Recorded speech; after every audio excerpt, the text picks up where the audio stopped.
안녕하세요. 역사는 히스토리인 이야기죠. 역사를 이야기로 풀어보는 이규환의 하이스토리 시간입니다. 1830년 김우명이라는 인물이 상소문을 올립니다. 이런 내용입니다. 김노경의 요사스러운 자식은 항상 반론을 가지고 교활하게 세상을 살아가면서 인륜이 허물어지는 것도 두려워하지 않았습니다. 라는 내용입니다. 김노경의 요사스러운 자식은 누굴까요? 곧 그 추사 김정희를 가리킵니다. 그런데 왜 추사 김정희는 그런 악담을 들었을까요? 이유가 있었습니다. 추사가 시쳇말로 모두각이라고 할 만큼 지독한 독설가였기 때문이죠. 하기야 그분은 글씨뿐만 아니라 시와 문장, 그림, 그리고 고중학과 금석학, 다도와 불교학 이런 것들에서 모두 섭렵한 천재죠.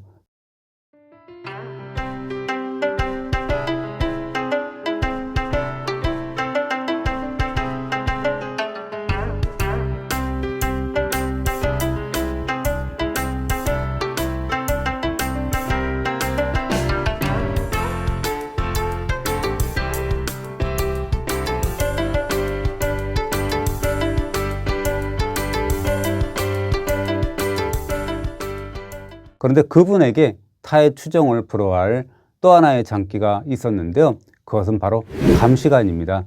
추사는 평소 이렇게 얘기를 합니다. 사찰을 지키는 금강역사의 눈, 즉 금강안과 세금을 거두는 혹독한 세무관리의 손, 즉 홍리소와 같은 그 손으로 서하의 진가를 가려낼 수 있다라고 강조를 했거든요. 단적인 예가 있죠. 추사가 흥선대원군 이하응의 그림을 두고 조선에 이만한 그림이 없다라고 한상 말아올린 다음에 슬쩍 사족을 답니다. 아무리 9999분까지 이르러도 나머지 1분까지 이루기는 어렵습니다. 그런데 이 마지막 1분 또한 사람의 힘에서 나오는 것이겠죠 라고 지적을 했습니다. 이게 무슨 소리냐면요, 1만 분의 1, 즉 0.01%의 부족도 사람 탓, 개인 탓이다. 그러니 용납할 수 없다 라는 이야기입니다. 그럴만도 하죠. 추사야말로 70평생에 벼루 10개 밑창이 뚫리도록 먹을 갈았고 붓 1000자루가 몽땅 붓이 되도록 글씨를 썼다라고 자부를 했으니까는요. 이 추사의 독설은 상대가 누구든지 인정사정 가리지 않았습니다. 당대 최고의 명필이라는 그 원교 이광사도 예외는 아니었는데요. 이광사는 1755년 나주 벽서 사건에 연루가 되어서 의금부로 끌려갈 때 이렇게 얘기를 했다고 하죠. 나에게는 글씨 쓰는 재주가 있으니 제발 죽이지는 말아달라 라고 호소를 했다는데요. 그래서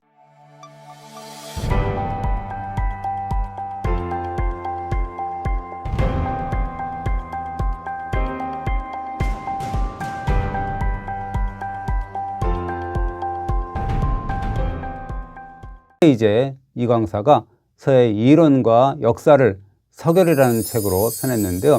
그런데 이광사는 이 서결에서 언필, 즉 붓을 뉘어서 이렇게 쓰는 필법의 병폐를 지적을 했습니다. 그런데 이 추사가 이 대목에서 서예가가 무슨 붓 탓을 하면 되겠냐라고 하면서 가만 보니 원교 이광사는 붓 잡는 법, 즉 용필이라고 하죠. 그리고 먹 쓰는 법, 즉 용묵이라고 하는데 그조차 모르는 거 아니냐라고 디스를 했습니다. 그러면서 한술 더 떠서 원교가 타고난 재능은 갖고 있을지는 몰라도 배움이 없어서 그런 것이지 그의 허물은 아니다 라고 점잖게 꼬집었는데요. 그러면서 요 사이 우리나라 서예가, 즉 이광사의 글씨를 보면 마치 썩은 쥐로 봉황새를 위협하는 것 같다 라고 질타를 했습니다. 사실 너무 심한 표현이 아닌가요? 18세기를 풍미한 서예가를 두고 붙잡는 법, 먹 쓰는 법도 모르고 심지어 썩은 쥐 운운하면서 배우지 못했다 라고 디스를 했으니까는요.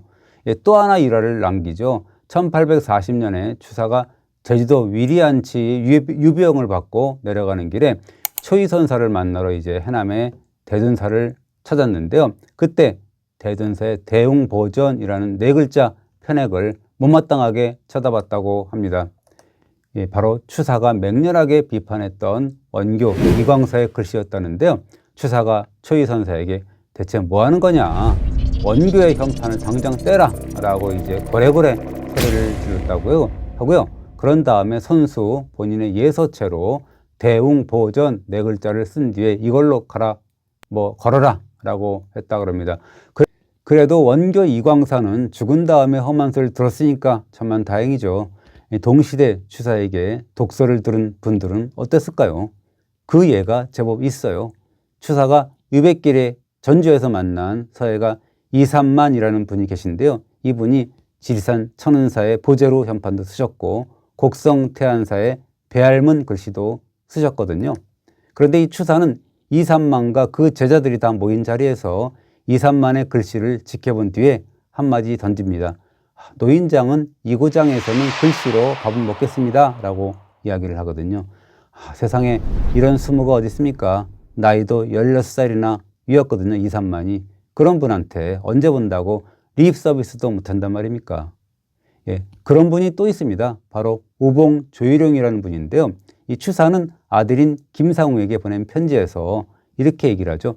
난초 치는 법은 예서 쓰는 법과 비슷해서 반드시 문자양과 서건기가 있어야 된다 라고 하면서 뜬금없이 조일용을 소환하게 되죠. 그러면서 이렇게 얘기를 하죠. 조일용과 같은 무리는 나에게 난 치는 법을 배웠지만 가슴속에는 문자기가 없다 라고 이야기를 하는데요.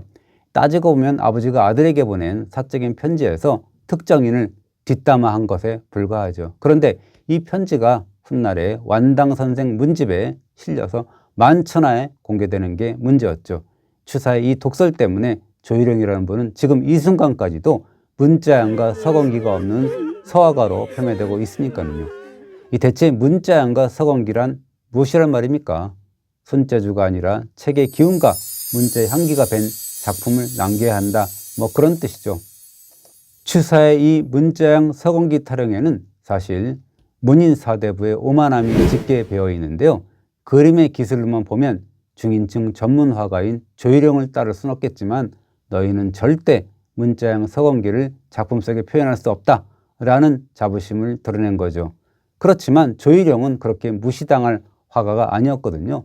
1848년에 금강산을 다녀와서 시를 지어 올리라 라는 헌정임금의 명을 받들었고요. 또 임금의 지시에 따라서 이 창덕궁 중의당에 부속된 문양실에 편액을 쓴 인물이기도 했습니다.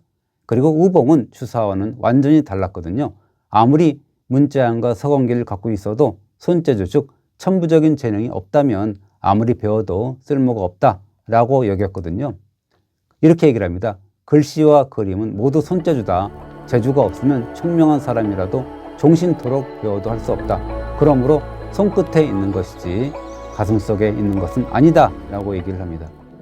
이것은 서화에는 문자양과 서건기가 있으면 된다라는 추사의 예술론을 향한 그런 어떤 통렬한 반박 같다라는 생각이 듭니다. 그리고 우봉에 대한 또 평가를 흐리게 만드는 또 하나의 이유가 있어요. 뭐냐면 우봉이 추사의 제자라는 어떤 그런 고정관념인데요. 사실 우봉 조일용은 1851년에 탄핵을 받은 그런 추사의 복심 즉 신복으로 지목이 되어서 19개월 동안이나 절도에 유배되는 고초를 겪거든요. 그렇지만 사실은 우봉이 추사를 스승으로 칭한 예는 없습니다. 예를 들자면 우봉이 추사의 죽음을 애도해서 지은 만사에서도 스승 제자를 의미하는 그런 표현을 전혀 쓰지 않았습니다. 결국 우봉은 19세기 문학의 거목이던 추사의 영향력 아래 있었지만 제자를 자처하지는 않았다라는 뜻입니다. 우봉과 추사는 사실 나이 차이가 불과 3살이었거든요. 그러니까 스승 제자를 칭할 나이는 아닌 것 같습니다. 심지어 우봉은 대나무 그림을 그리지만 스승에게 배운 적은 없다. 햇빛과 달 그림자 속에서 배웠다. 라고 언급하는 등 강한 자의식을 드러내기도 했거든요. 그리고 1849년에 6월인데 우봉이 소장파 작가들을 이끌고 추사를 찾아갑니다. 모두 7차례에 걸친 품평회를 여는데요. 이때 참여한 작가가 서예가 8명, 화가 8명 등에서 16명입니다. 이때 추사는 각 작품의 특유의 금강한 홍리수의 촌평을 내리는데요. 우봉 또한 이들의 작품에 화제시를 써줍니다. 그런데 같은 작품을 두고도 두 사람의 평이 대조적이었어요. 유재소의 추수 개정도라는 작품을 보고 추사는 문인화의 법도는 따르지 못하고 형식만 취했다라고 지적을 했는가 하면 우봉은 가을국화인 양 아담한 사람이구나, 언덕과 골짜기에 시로 다니는구나 라고 평을 했습니다. 그리고 김수철의 매우 행인도를 두고는 추사가 색칠이 세밀하지 못하고 우산 쓴 사람을 그린 것도 그림쟁이 수법이 됐다라고 지적을 한 반면에 우봉은 사람들 모두 실제의 산을 사랑하지만 난 홀로 그림 속 산에 들어간다 라고 평을 합니다. 훗날 저명한 서예가이자 언론인인 위창 오세창은 우봉을 묵장이 영수라고 칭합니다. 묵장은 먹을 다루는 세계를 뜻하고요. 영수는 우두머리죠. 그러니까 먹을 다루는 세계의 우두머리라는 칭찬을 하게 되는 거죠. 우봉을 두고서 문자양 서공기가 있니 없니라고 하는 그런 평가는 있을 수 없다는 뜻이죠. 그리고 사족을 달자면 저는 문자양 서공기가 가득한 그런 추사의 세안도보다는 화려하고 보기 좋은 우봉의 매화서옥도가 훨씬 보기 좋습니다.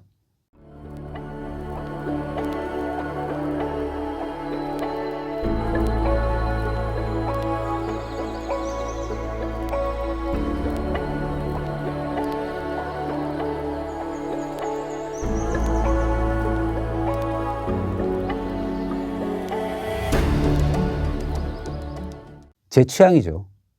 그리고 반문교사로 삼아야 될 대목이 또 하나 있는데요. 추사가 아들에게 보낸 사적인 편지에 우봉을 디스한 것이 150년이 넘도록 묵장이 영수 소리를 듣던 작가에게 쉽게 치유할 수 없는 상처를 남겼다는 사실이죠. 저도 입조심을 해야 되겠습니다. 남을 함부로 뒷담하든 앞담하든 비방하는 게 아니라는 생각이 듭니다. 이번 주도 잘 보셨다면 구독 눌러주시고요. 좋아요도 부탁드리겠습니다. 감사드립니다.